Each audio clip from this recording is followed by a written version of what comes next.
Assalamualaikum warahmatullahi wabarakatuh. Kami dari kelompok 11 akan mempresentasikan bermain kreatif topik 567 yaitu pengembangan asesmen, pelaksanaan puncak tema, dan pengembangan gelaran sentra.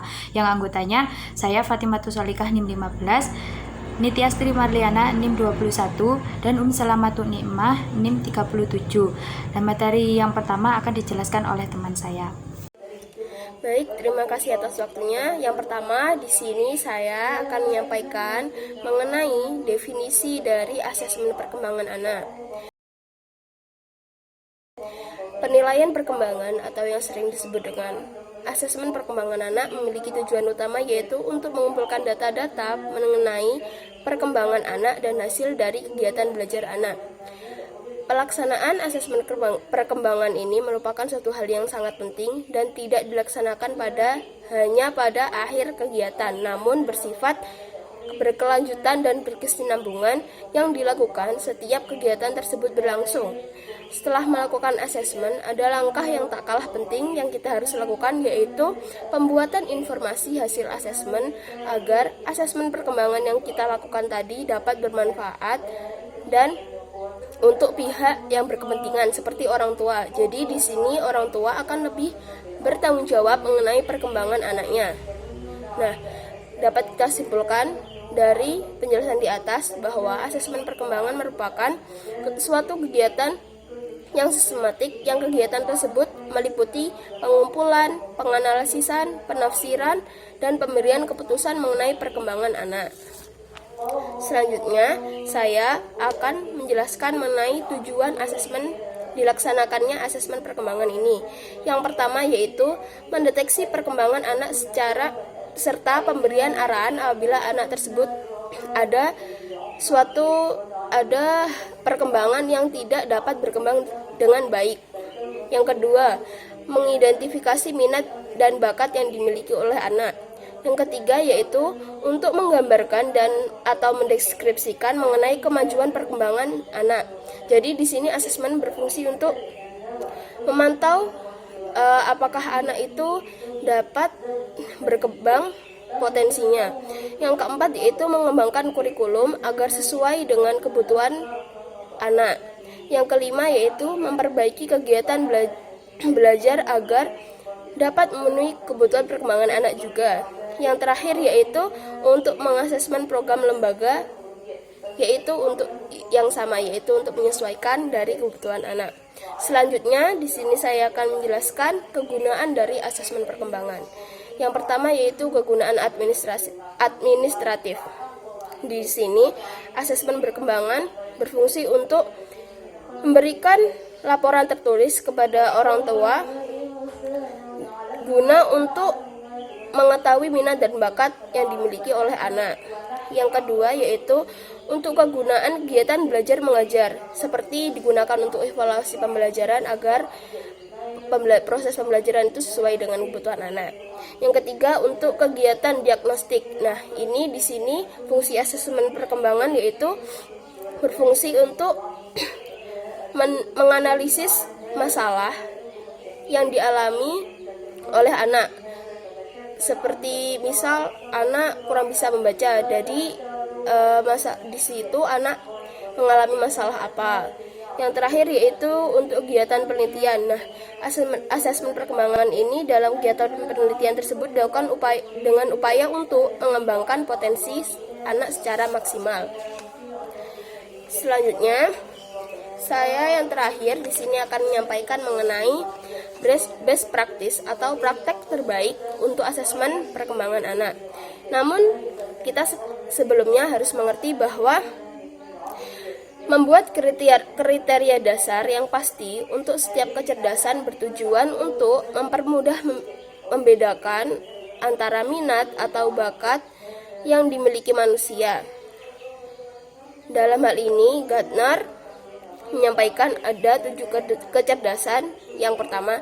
Namun setelah itu beliau menyampaikan ada 8 kecerdasan, yaitu aspek kecerdasan linguistik, logik matematik, interpersonal, intrapersonal, kinestetik, kecerdasan spasial, musikal, dan naturalis. Namun dalam kajian ini ditambahkan menjadi 9 kecerdasan, yaitu dengan tambahan kecerdasan spiritual. Kecerdasan dalam hal ini dapat dimiliki oleh setiap individu, namun dalam posisi yang berbeda, karena setiap individu memiliki kemampuan yang berbeda. Langsung saja ya, berikut adalah contoh dari penerapan mengenai asesmen perkembangan anak yang dikembangkan berdasarkan indikator dari kecerdasan jamak. Hal ini disampaikan oleh Sujion. Selanjutnya saya akan menjelaskan tentang pelaksanaan asesmen perkembangan anak. Yang pertama, pengumpulan data. Di pengumpulan data ini ada pengumpulan data melalui pengamatan. Ini dengan menggunakan format terbuka, format daftar checklist, format catatan anekdot. Yang kedua, pengumpulan data melalui penugasan. Yang pertama, pengumpulan data melalui format penugasan. Yang kedua, pengumpulan data melalui format penugasan berskala. Yang ketiga, pengumpulan data melalui hasil karya. Yang keempat, pengumpulan data melalui wawancara. Yang kelima, pengumpulan data melalui unjuk kerja. Ini ada pengumpulan data melalui format unjuk kerja dan pengumpulan data melalui format unjuk kerja berskala. Selanjutnya, cara menginterpretasikan hasil asesmen. Yang pertama ada pengamatan, yang kedua penugasan, yang ketiga unjuk kerja, dan yang keempat hasil karya. Selanjutnya, cara melaporkan hasil asesmen. Yang pertama, pengumpulan data melalui portofolio, yang kedua verifikasi data, yang ketiga pengolahan data, dan keempat penafsiran data. Selanjutnya pelaksanaan puncak tema. Yang pertama kegiatan puncak tema, Family Day, ceria bersama keluarga. Ini yang pertama anak memberi clipping hasil karyanya kepada orang tua. Yang kedua aksi anak dalam gerak dan musik middle 3 lagu. Yang ketiga sandiwara boneka. Yang keempat anak dan ayah menghias roti tawar menjadi gambar orang. Yang terakhir lomba antar keluarga ini mencari jepit jemuran di baju mama. Yang kedua ini saya akan menjelaskan Family Day di latar belakangi. Yang pertama, setelah tema tentang keluarga ini dilaksanakan, maka perlu diadakan kegiatan sebagai puncak dari tema keluarga tersebut dan diharapkan dapat menyatukan berbagai keterampilan yang telah didapat oleh anak. Yang kedua, melalui kegiatan tersebut anak semakin terjalin hubungan harmonis serta kekeluargaannya antara pihak sekolah dengan keluarga anak. Yang ketiga, nuansa kegiatan sederhana, namun tetap memperhatikan unsur kebebasan berekspresi, bereksplorasi, dan menyenangkan untuk anak. Baik, di sini saya akan melanjutkan materi dari kelompok saya, yaitu pada topik 6. Ceria bersama keluarga merupakan salah satu kegiatan puncak tema yang dikemas dalam sebuah acara keluarga yang berjudul Ceria Bersama Keluarga. Sebagai contoh rencana agenda kegiatan yaitu hari atau tanggal Rabu 29 April 2020, waktu jam 9 sampai jam 12 waktu Indonesia Barat, tempat di halaman TK Aba 1 Patrang, bentuk kegiatan Family Day, nama kegiatan Ceria Bersama Keluarga. Unsurnya yaitu ada rasional, di situ dijelaskan 1. Setelah tema tentang keluarga dilaksanakan, maka sebagai puncaknya perlu diadakan kegiatan seperti itu tadi, yaitu puncak tema. Yang kedua, melalui kegiatan tersebut diharapkan anak semakin harmonis.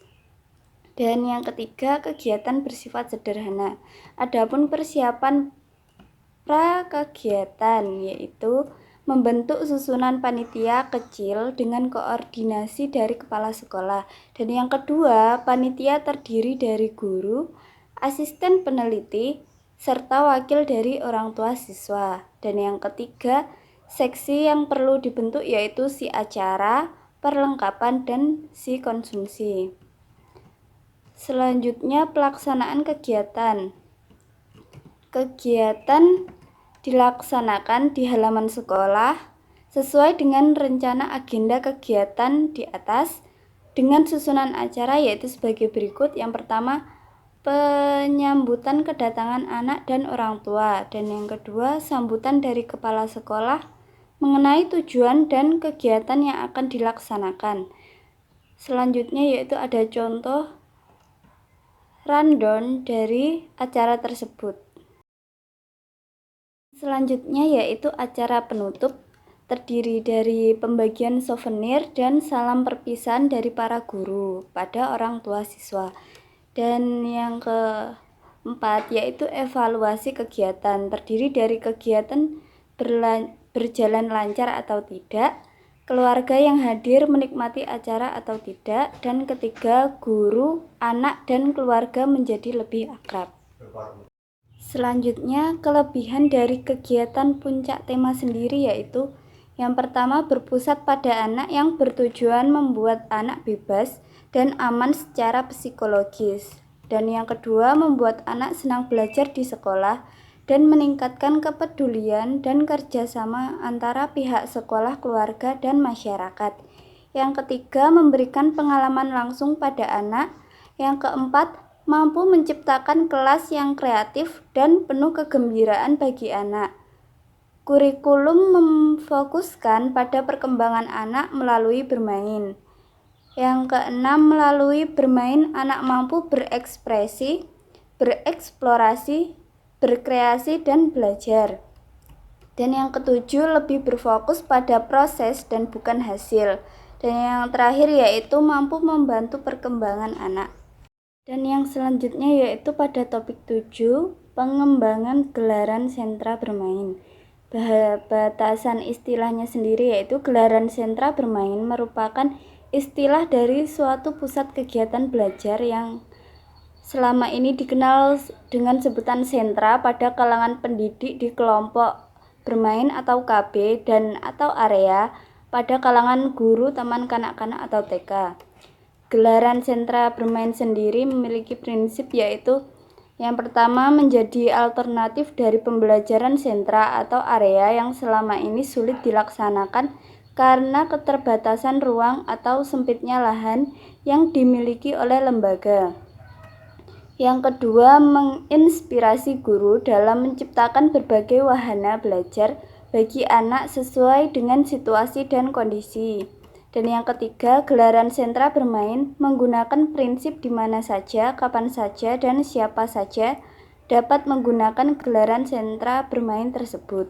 Dan yang keempat, mudah dipindahkan dari dalam keluar maupun sebaliknya atau tergantung dari jenis sentra yang akan dibuka. Dan yang ketiga yaitu tahapan pengembangan gelaran sentra. Tahap pertama yaitu menata lingkungan di dalam dan di luar kelas, indoor dan outdoor. Yaitu yang pertama, jumlah gelaran sentra bermain yang akan dibuka disesuaikan dengan luas ruangan. Dan yang kedua, jumlah guru yang ada di lembaga berperan sebagai fasilitator yang akan memandu dan mengawasi anak selama beraktivitas. Tahap kedua, merancang kegiatan bermain dan menyiapkan alat permainan edukatif.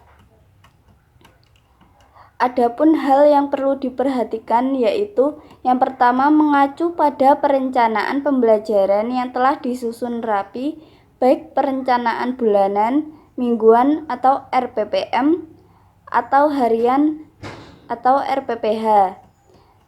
Yang kedua, mempertimbangkan tema yang telah dibuat dan jenis kegiatan bermain yang akan dilaksanakan. Dan yang ketiga, pastikan jumlah alat permainan yang tersedia sama dengan jumlah anak. Adapun saran pengembangan yaitu yang pertama, cermati 3 jenis kegiatan bermain, yaitu bermain sensori motor, bermain dengan benda untuk membangun persepsi, bermain peran, bermain pembangunan, dan bermain dengan mewujudkan ide atau gagasan. Yang kedua, ingat kembali jenis permainan yang membangun kreativitas yang dapat dijadikan sebagai acuan dalam merancang kegiatan bermain. Dan yang ketiga, perlu adanya penataan lingkungan bermain dengan menempatkan alat permainan edukatif yang memungkinkan anak akan mandiri. Yang ketiga yaitu menciptakan interaksi edukatif multiarah. Interaksi yang dimaksud yaitu dapat dari guru, orang tua, kepala sekolah, murid, maupun masyarakat di lingkungan lembaga tersebut. Sesuai dengan pembelajaran sentra yaitu interaksi yang terjadi antara anak dengan guru, anak dengan anak lainnya, dan anak dengan sumber belajar yang disiapkan harus dapat memfasilitasi kegiatan di mana pembelajaran dilakukan langsung oleh anak, pembelajaran yang menitik beratkan pada stimulasi perkembangan anak secara bertahap. Adapun saran bagi pengembangan yaitu yang pertama, peran guru tidak hanya memberi instruksi, tetapi guru lebih sebagai fasilitator, motivator, dan evaluator yang siap mendampingi anak selama belajar dan bermain. Yang kedua, interaksi dalam bermain merupakan kegiatan pembelajaran yang mampu mengaktifkan anak secara fisik dan psikis. Dan yang ketiga, mampu membangun sikap demokratis, saling peduli, menghargai pendapat, saling percaya, dan mampu sebagai teman, guru, dan orang lain yang ada dalam lembaga tersebut. Selanjutnya saya akan menjawab pertanyaan dari Mbak Endah Puji Rahayu NIM 60. Apa maksud dari gelaran sentra bermain?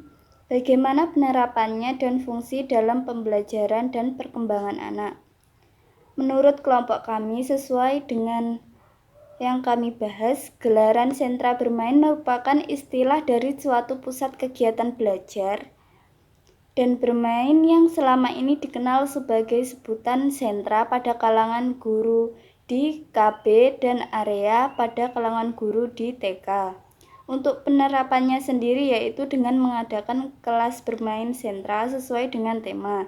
Dan untuk fungsinya sendiri yaitu yang pertama, agar anak mampu bersosialisasi, yang kedua agar anak lebih percaya diri, dan yang ketiga agar anak mampu dengan mudah menangkap materi, dan yang terakhir membantu mengembangkan minat anak. Bagaimana penanya?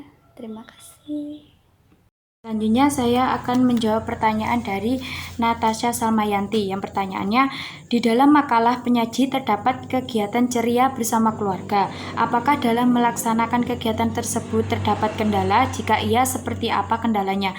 Nah, di sini saya akan menjawab. Yang pertama, kendalanya yaitu kurang percaya diri dari orang tua. Yang kedua, kesibukan pekerjaan. Biasanya ini juga menjadi pertimbangan bagi orang tua. Yang ketiga, kesenjangan generasi.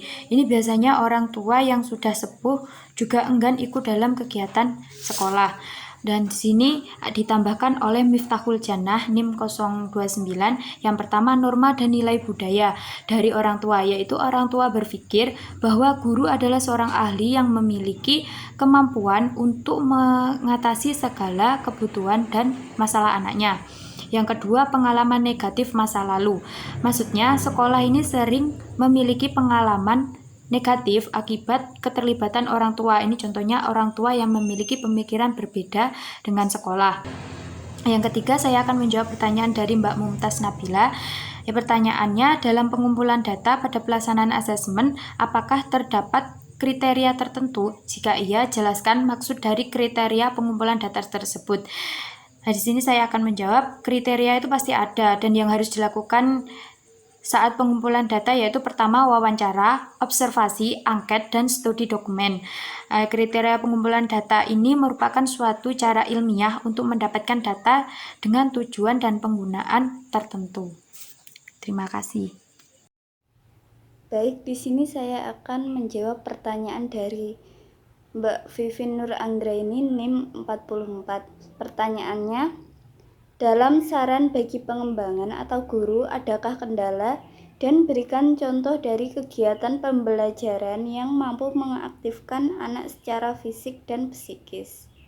Jadi, menurut kelompok kami, kendala dalam saran pengembangan atau guru yaitu yang pertama, apakah terjadi interaksi dari guru dan anak? Dan yang kedua, apakah sumber belajar mampu memfasilitasi dan mampu membantu mengembangkan fisik serta psikis anak? Dan yang ketiga, apakah guru mampu membantu mengembangkan sikap demokratis atau moral anak dan menstimulasi perkembangan anak?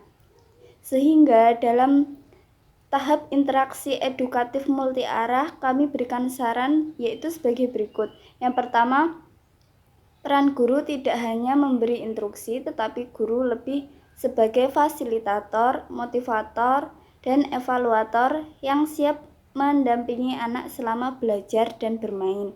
Dan yang kedua, interaksi dalam bermain merupakan kegiatan pembelajaran yang mampu mengaktifkan anak secara fisik dan psikis. Dan yang ketiga, mampu membangun sikap demokratis, saling peduli, menghargai pendapat, saling percaya, dan mampu berbagi dengan teman, guru, dan orang lain yang ada dalam lembaga tersebut.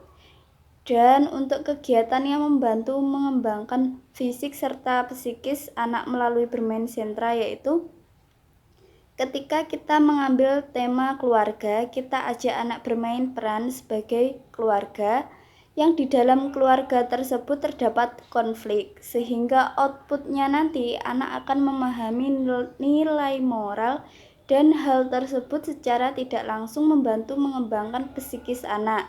Dan ketika anak bergerak memainkan drama atau peran tersebut secara tidak langsung membantu perkembangan fisik anak. Bagaimana Mbak Vivin? Terima kasih.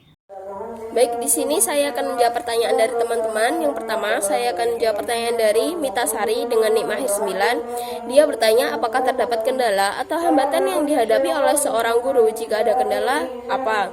Nah, di sini saya menjawab, tentunya setiap lembaga dalam melaksanakan asesmen perkembangan itu pastinya mengalami kendala, entah itu kendala besar ataupun kecil. Namun setiap lembaga pastinya berbeda-beda. Nah, berikut adalah kendala yang sering dialami oleh lembaga. Yang pertama yaitu kurangnya pengetahuan guru mengenai prinsip dari asesmen tersebut. Selanjutnya adalah tidak adanya waktu untuk melaksanakan asesmen. Selanjutnya, kurangnya dampingan atau kurangnya ketegasan dari atasan sehingga asesmen tersebut tidak berjalan dengan lancar atau teratur. Selanjutnya, kurangnya instrumen untuk melaksanakan asesmen. Dan yang terakhir adalah tidak adanya model yang dicontoh dalam melaksanakan asesmen. Nah, ini biasanya terjadi pada lembaga-lembaga yang baru saja berdiri. Yang kedua, pertanyaan dari Dinda Muhimatul. Mengapa harus dilaksanakan puncak tema? Apa ada yang membedakan proses asesmen dalam pelaksanaan tema dengan puncak tema? Saya akan menjawab pertanyaan dari Mbak Dinda. Puncak tema itu perlu dilakukan karena guna untuk mengokohkan tema terdahulu dan juga perlu melakukan kegiatan tema sebelumnya dengan tema yang akan datang. Puncak tema itu bersifat menggembirakan, penguatan sikap, pengetahuan, dan keterampilan. Nilai kegiatan puncak tema ini yaitu kemitraan dengan orang tua. Dan di sini ditambahkan oleh Bu Laili pentingnya puncak tema. Yang pertama, memberikan pengetahuan terlibat tema-tema atau topik yang dipelajari anak agar berkesan atau bermakna bagi anak.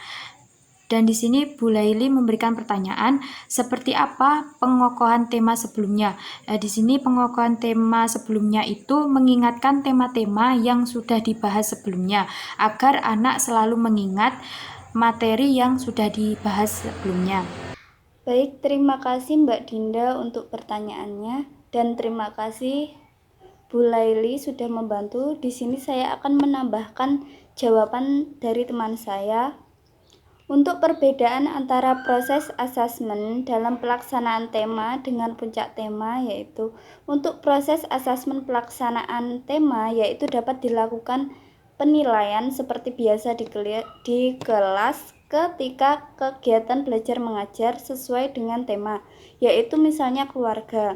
Sedangkan pelaksanaan puncak tema yaitu sebagai evaluasi bersama atau penilaian secara keseluruhan bersama-sama serta kelompok dan kegiatan outdoor, sehingga dapat kita kategorikan sebagai nilai praktik.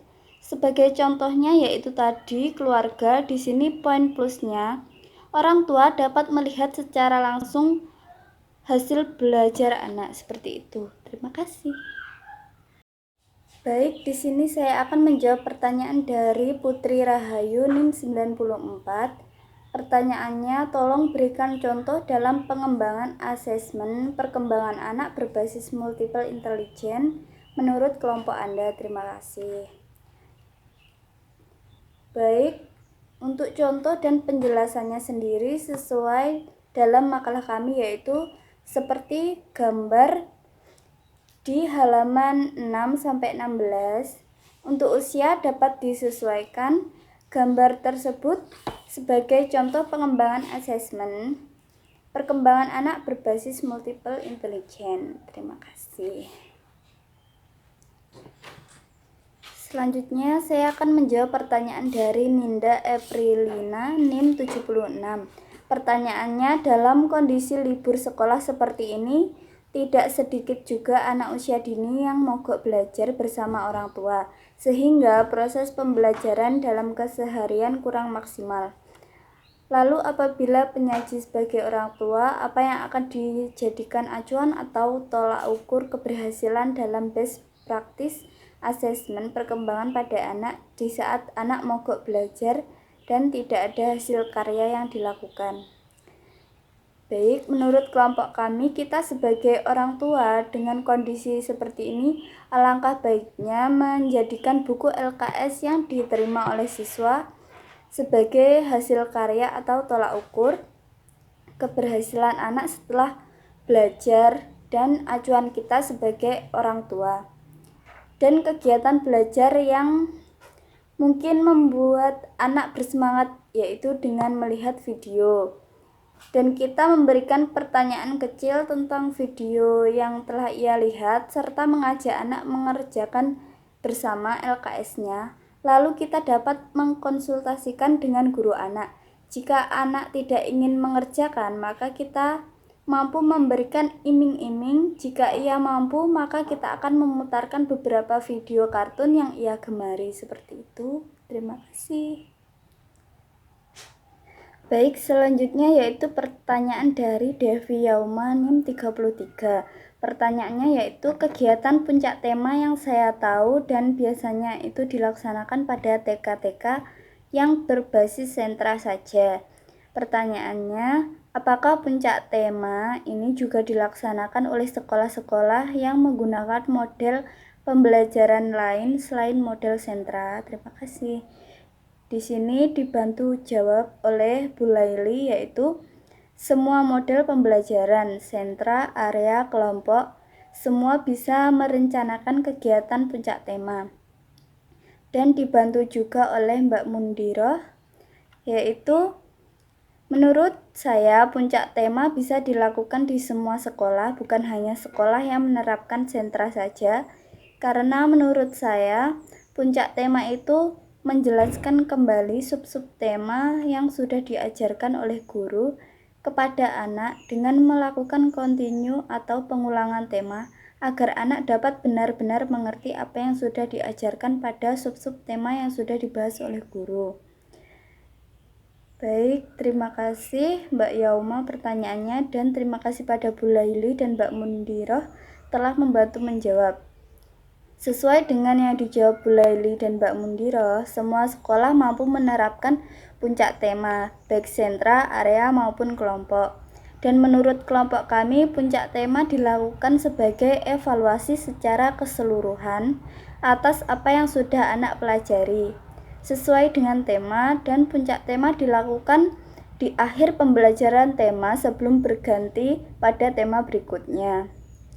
Puncak tema sendiri memiliki kelebihan, yaitu berpusat pada anak, membuat anak senang belajar di sekolah, dan meningkatkan kepedulian dan kerjasama antara pihak sekolah, keluarga, dan masyarakat, memberikan pengalaman langsung pada anak, menciptakan kelas yang kreatif, kurikulum yang fokus pada perkembangan anak, dan melalui bermain anak mampu berekspresi, bereksplorasi, berkreasi, dan belajar, dan lebih berfokus pada proses bukan hasil, sehingga tujuan dari RPPH atau RPPM atau program yang sudah kita susun akan tercapai. Terima kasih.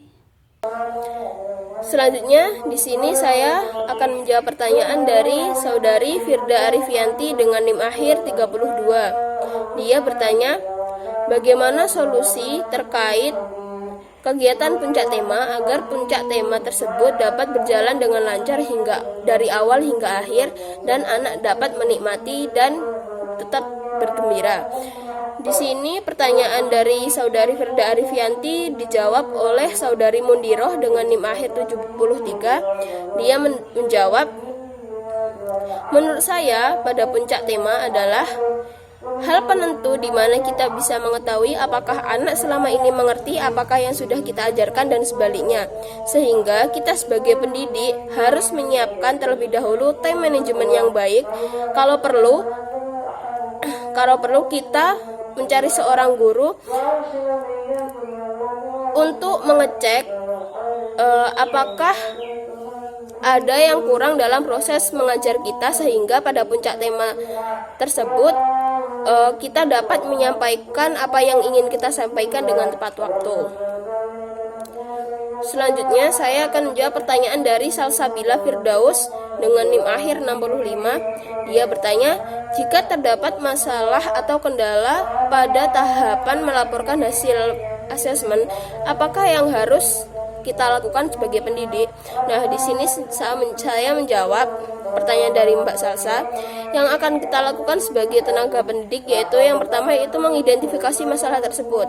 Selanjutnya yaitu mencari sebab kenapa hal tersebut dapat terjadi.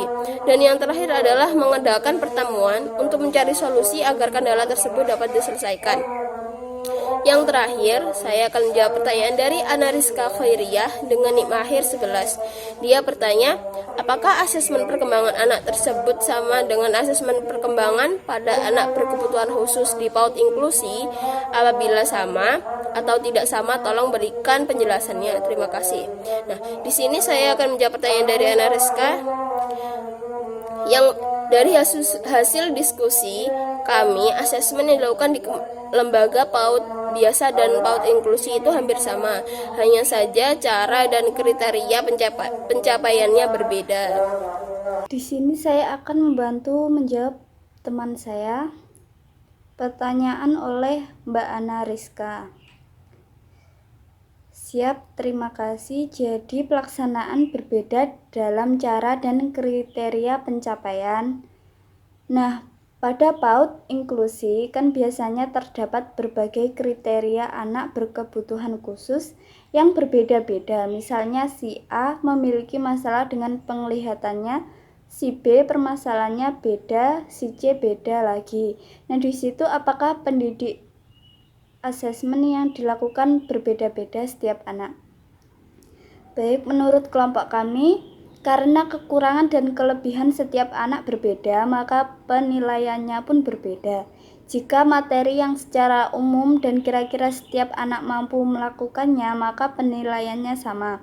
Jadi misal si A tuna netra, si B tuna rungu, dan si C tuna wicara, maka kita kategorikan terlebih dahulu pencapaian yang umum semua orang dengan berbagai kekurangan dapat dilakukan. Sebagai contoh kinestetiknya yaitu mampu berjalan, melompat, dan lain-lain. Kita samakan pencapaiannya, dan untuk pencapaian lain kita bedakan sesuai dengan kategori kebutuhan khusus mereka, seperti itu. Terima kasih. Baik, di sini saya akan menyampaikan kesimpulan dari diskusi kita kali ini, yaitu penilaian perkembangan atau yang sering disebut dengan asesmen perkembangan memiliki tujuan utama yaitu untuk mengumpulkan data-data mengenai perkembangan anak dan hasil kegiatan belajar anak. Selanjutnya, adapun latar belakang dilaksanakannya puncak tema. Yang pertama, setelah tema keluarga dilaksanakan selama 4 minggu, maka sebagai puncaknya perlu diadakan kegiatan yang dapat menyatukan berbagai keterampilan yang telah didapat oleh anak. Yang kedua yaitu diharapkan melalui kegiatan ini anak semakin terjalin hubungannya yang harmonis dan bersifat kekeluargaan antara pihak sekolah dan keluarga anak. Yang terakhir yaitu nuansa kegiatan bersifat sederhana tapi tetap memperhatikan unsur kebebasan berekspresi, eksplorasi, dan menyenangkan anak. Gelaran sentra bermain merupakan istilah dari suatu pusat kegiatan belajar dan bermain yang selama ini dikenal dengan sebutan sentra pada kalangan pendidik di kelompok bermain atau KB dan atau area pada kalangan guru taman kanak-kanak atau TK. Sekian presentasi dari kami. Apabila ada salah kata, mohon dimaafkan. Wassalamualaikum warahmatullahi wabarakatuh.